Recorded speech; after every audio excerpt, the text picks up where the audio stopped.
কোনো ভোটের দরকার নাই। 5 বছর ইউনূস সরকার থাকবে, কিসের ভোট? ভোট হবে না কোনো দেশে। সরকার আসলে সবকিছু নিয়ন্ত্রণে থাকবো, তবে সরকার থাক, 5 বছর থাক। নির্বাচন দেওয়া যায়, নির্বাচিত সরকার আইলে মানুষ আগের মতো সবাই চলবে।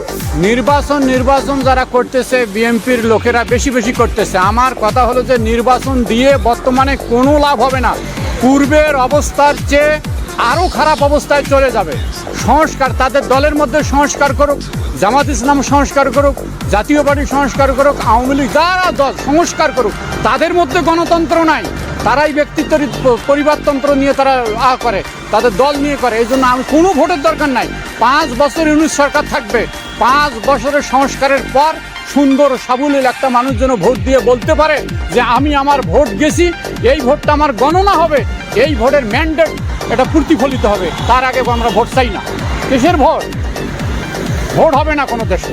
আমি বলি যে থাকুক, যতদিন থাকতে পারে, 5 বছর তো থাকবো, কিন্তু সাধারণ মানুষের জন্য যেহেতু ভালো হয়, এ কাজ করলেই আমি খুব খুশি হই।